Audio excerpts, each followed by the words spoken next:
بسم اللہ الرحمن الرحیم۔ السلام علیکم دوستو، آپ کے لیے بہترین اور اچھی ویڈیوز بنائی جاتی ہیں۔ آپ سے گزارش ہے کہ چینل کو سبسکرائب کریں اور ویڈیو کو لائک اور کمنٹ کرنا نہ بھولیں۔ ان کا نام ام شریک تھا، دوست قبیلے سے تعلق تھا۔ انہوں نے جب سنا کہ مدینہ میں ایک شخص نے نبوت کا دعویٰ کیا ہے تو بنا دیکھے سنے ان کو اس شخص پر ایمان لانے کا اشتیاق ہو گیا اور کسی آدمی کو ڈھونڈنے لگ گئیں تاکہ اس کو ساتھ لے کر مدینہ جائیں اور اسلام قبول کر لیں۔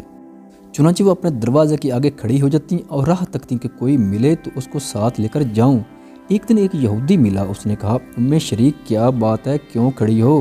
ام شریک فرماتی ہیں، میں اس شخص کے پاس جا کر ایمان لانا چاہتی ہوں جس نے دعویٰ نبوت کیا ہے، کیا تم میرے ساتھ چلو گے؟ یہودی مان گیا اور بولا، چلو، ہمارا قافلہ مدینہ ہی جا رہا ہے، تمہیں بھی لے جائیں گے، تم ابھی تیاری کر لو اور نکلو میرے ساتھ۔ رمضان المبارک کا مہینہ تھا، سخت گرمی تھی۔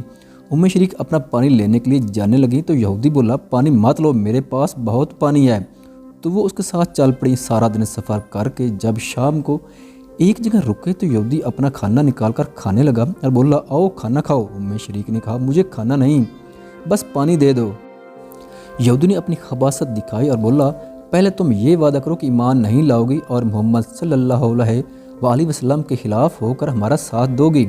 ام شریک نے فرمایا، اللہ کی قسم، اللہ تعالیٰ تمہیں جزائے خیر نہ دے، تم نے میرے ساتھ اچھا نہیں کیا، میں کبھی بھی محمد صلی اللہ علیہ وسلم کے خلاف نہ ہوں گی، اور دور بیٹھے اونٹ کے پیٹ پر اپنا سر رکھ کر سو گئیں۔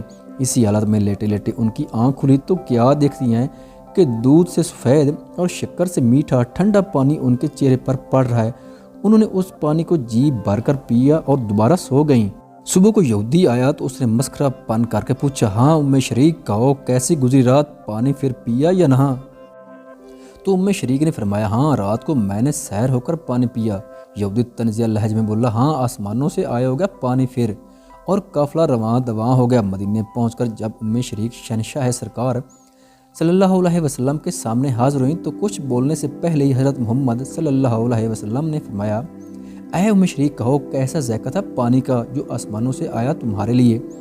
یہ سن کر ام شریک نے فوراً کلمہ پڑھ لیا اور مسلمان ہو گئیں۔ حضور صلی اللہ علیہ وسلم نے نکاح کا پیغام بھیجا تو ام شریک نے فرمایا، میں آپ کے قابل نہیں، نہ ہی آپ کے لائق ہوں، ہاں آپ کو یہ اختیار ضرور دیتی ہوں کہ میرا جس سے مرضی ہو نکاح کروا دیں۔ چنانچہ ان کا نکاح حضرت زید رضی اللہ تعالیٰ عنہ سے کر دیا گیا اور ان کو 30 سا غلہ دیا گیا اور فرمایا کہ اس غلے کو ماپنا مت، بے شک پوری زندگی کھاتے رہو۔ ایک دن ام شریک نے حضور صلی اللہ علیہ وسلم کی خدمت میں ایک گھی کا کپا ہدیہ کیا تو آپ صلی اللہ علیہ وسلم نے ہدیہ قبول کر کے کپا واپس کرتے ہوئے فرمایا، اس کپی کو مت ماپنا اور ساری زندگی اس سے گھی حاصل کرتے رہو۔ کافی عرصے تک اس کو کھاتے رہے، نہ گھی ختم ہوا کبھی اور نہ ہی غلہ ختم ہوا۔